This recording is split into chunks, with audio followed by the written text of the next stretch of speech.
ನಾನು ಹೇಳಕ್ಕೆ ಇಷ್ಟಪಡ್ತೇನೆ ಅಂದ್ರೆ ಶ್ರೀ ಗವಿ ಆಂಜನೇಯ ಸ್ವಾಮಿ ದೇವಸ್ಥಾನಕ್ಕೆ ಇವತ್ತು ಹೆಚ್ಚು ಅತಿ ಸಂಖ್ಯೆಯಲ್ಲಿ ಜನ ಬಂದಿದ್ದಾರೆ. ನನಗಂತೂ ತುಂಬಾ ಖುಷಿ ಆಗ್ತೈತೆ. ಏನಂದ್ರೆ ನಾನು ಈ ಹುಡುಗರಿಂದ ಇಷ್ಟು ದೊಡ್ಡನಾಗೂ ಬರ್ತಾ ಇದ್ದೀನಿ. ಇನ್ನ ಹುಡುಗರು ಹೆಚ್ಚಿನ ದಿವಸ ಬರಬೇಕು. ದಯವಿಟ್ಟು ಭಗವಂತ ಆಶೀರ್ವಾದ ಪಡ್ಕೊಳ್ರಿ. ವರ್ಷಕ್ಕೊಂದ್ಸೇ ಬರೋದು, ದಯವಿಟ್ಟು ಭಗವಂತ ಆಶೀರ್ವಾದ ಪಡ್ಕೊಳ್ಳಿ ಅಂತ ಮತ್ತೊಮ್ಮೆ ಮನೆ ಮಾಡ್ತೀವಿ.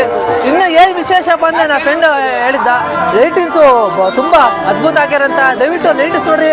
ಯಾವತ್ತು ಹಾಕಿರ್ಲಿಲ್ಲ, ನಾನು ಯಾವತ್ತು ಸಣ್ಣದಿಂದ ಬರ್ತಿದ್ದೀನಿ. ಇದರ ಲೈಟಿಂಗ್ಸ್ ಯಾವತ್ತಾಗ ಮುಂದಿನ ವರ್ಷ ಹಿಂದಿನ ವರ್ಷ ಭಯಂಕರ ಲೈಟಿಂಗ್ಸ್ ಹಾಕ್ಯಾರೆ. ತುಂಬ ಈ ಸಮಿತಿಯವರು ತುಂಬ ಕಷ್ಟಪಟ್ಟು ಜನಗಳು ಸಹ ಅಧ್ಯಕ್ಷರು ಉಪಾಧ್ಯಕ್ಷರು ತುಂಬ ವಯಸ್ಸಿನ ತುಂಬ ಅದ್ಭುತ ಮಾಡಿದ್ದಾರೆ. ಇದೇ ಥರನೇ ಮುಂದೆ ಇದನ್ನ ದೇವಸ್ಥಾನ ಇಂಪ್ರೂವ್ ಮಾಡ್ಕೊಂಡು ಹೋಗ್ಬೇಕಂತ ಹೇಳಕ್ಕೆ ಇಷ್ಟಪಡ್ತೀನಿ.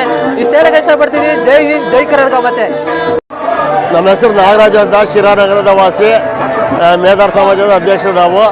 ಇವತ್ತಿನ ದಿವಸ ಈ ಗವಿ ಆಂಜನೇಯ ಸ್ವಾಮಿಯ ಒಂದು ಪೂಜಾ ಕಾರ್ಯಕ್ರಮ ಇದೆ. ಆರತಿ ಮಹೋತ್ಸವ ಮಾಡಿದ್ದಾರೆ. ಇದು ಶಿರಾನಗರದಲ್ಲೇ ಒಂದು ಕಳಸ ಇಟ್ಟಂತಾಗಿದೆ.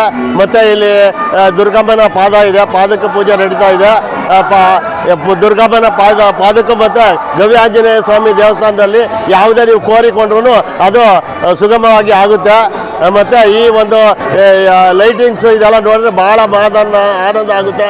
ವಿಜಯನಗರ ಸಾಮ್ರಾಜ್ಯನೇ ನೋಡ್ದಂಗೆ ಅಷ್ಟು ಖುಷಿ ಆಗ್ತಾ ಇದೆ. ಅದಕ್ಕೋಸ್ಕರ ಎಲ್ಲ ಭಕ್ತಾದಿಗಳು ದೇವಸ್ಥಾನಕ್ಕೆ ಬಂದು ಆ ಒಂದು ಸ್ವಾಮಿಯ ಕೃಪೆಗೆ ಪಾತ್ರರಾಗಬೇಕಾಗಿ ತಮ್ಮಲ್ಲಿ ಕಳಕಳೆಯ ಪ್ರಾರ್ಥನೆ. ನಮ್ಮ ಶಿರಾದಲ್ಲಿ ಇದು ಪ್ರಸಿದ್ಧವಾದ ದೇವಸ್ಥಾನ. ಇಲ್ಲಿ ಎಲ್ಲ ಜನಾಂಗದವರನ್ನು ಒಂದುಗೂಡಿ ಇಲ್ಲಿ ವ್ಯವಸ್ಥೆ ಮಾಡಿದ್ದಾರೆ. ನಮಗೆ ಇಲ್ಲಿಂದ ಎಲ್ಲ ಅನುಕೂಲ ಆಗಿದೆ. ಸ್ವಾಮಿಯ ದರ್ಶನ ಯಾವಾಗಲೂ ಇದೇ ಥರ ನಡೀಲಿ ಅನ್ನೋದೇ ನಮ್ಮೆಲ್ಲರ ಭಾವನೆ. ಲೈಟಿಂಗ್ಸು ಚೆನ್ನಾಗಿದೆ, ದೇವರ ಅಲಂಕಾರ ಚೆನ್ನಾಗಿದೆ. ಪ್ರತಿ ವರ್ಷಕ್ಕಿಂತ ಈ ಸತಿ ಬಹಳ ಚೆನ್ನಾಗಿದೆ. ತುಂಬ ಸಂತೋಷ ಆಯಿತು. ದೇವರಿಗೆ ತುಂಬ ಚೆನ್ನಾಗಿ ಅಲಂಕಾರ ಮಾಡಿದ್ದಾರೆ. ಹೊರಗಡೆಯಿಂದನೂ ತುಂಬ ಚೆನ್ನಾಗಿ ಕಾಣಿಸ್ತಾ ಇದೆ. ಅಲ್ಲಿ ವಿಳೆದೆಲೆ ಅಲಂಕಾರ ತುಂಬಾ ಚೆನ್ನಾಗಿದೆ. ಪ್ರತಿಯೊಂದು ಎಲೆ ಮೇಲೂ ಆ ಶ್ರೀರಾಮಂದ ಚಿಹ್ನೆ ಹಾಕಿದ್ದಾರೆ. ತುಂಬ ಚೆನ್ನಾಗಿ ಕಾಣಿಸ್ತಾ ಇದೆ ಆಂಜನೇಯ. ನಾವು ಸಂಜೆ ಆದರೆ ಜನ ಕಡಿಮೆ ಇರ್ತಾರೆ ಅಂದ್ಕೊಂಡು ಬಂದ್ವಿ. ಸಿಕ್ಕಾಪಟ್ಟೆ ಜನ ಇದ್ದಾರೆ. ಬೆಳಗ್ಗೆ ಅಷ್ಟೇ ಜನ ಇದ್ದಾರೆ. ಸಿಕ್ಕಾಪಟ್ಟೆ ಜನ ನೋಡ್ತಾ ಇದ್ದೀವಿ. ತುಂಬ ರಶ್ ಆಗಿದೆ. ಅದ್ರದ್ದು ಜಾತ್ರೆ ಥರ ಅನಿಸ್ತಾ ಇದೆ ನಮ್ಗೆ ಇವತ್ತು. ಚೆನ್ನಾಗಿದೆ.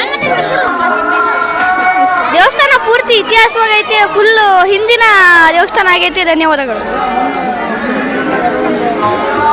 ದೇವಸ್ಥಾನ ತುಂಬ ಚೆನ್ನಾಗಿದೆ. ಇಷ್ಟೊತ್ತಿನಲ್ಲಿ ಇಷ್ಟೊಂದು ಜನ ಬಂದಿರೋದು ತುಂಬ ಖುಷಿ ಅನಿಸುತ್ತೆ. ನೋಡಿ, ತುಂಬ ಖುಷಿಯಾಗಿದೆ. ತುಂಬ ಜನ ಸೇರಿದ್ದಾರೆ. ನೋಡಕ್ಕೆ ಒಂಥರ ಚೆನ್ನಾಗಿದೆ. ಜಾಸ್ತಿ ಜನ ಎಲ್ಲ ಸೇರ್ಪಡೆ ಆಗ್ತಾರೆ ಇಲ್ಲಿ. ಎಲ್ಲಿಂದ ಎಲ್ಲ ಗ್ರಾಮಸ್ಥರು ಸೇರಿ ಇಲ್ಲಿ ಪೂಜೆಯನ್ನು ಸಲ್ಲಿಸುತ್ತಾರೆ. ಸರ್, ಎಲ್ಲ ಲೈಟಿಂಗ್ಸು ಅರೇಂಜ್ಮೆಂಟ್ ಎಲ್ಲ ಸರಿಯಾಗಿದೆ. ತುಂಬ ಚೆನ್ನಾಗಿದೆ ಸರ್.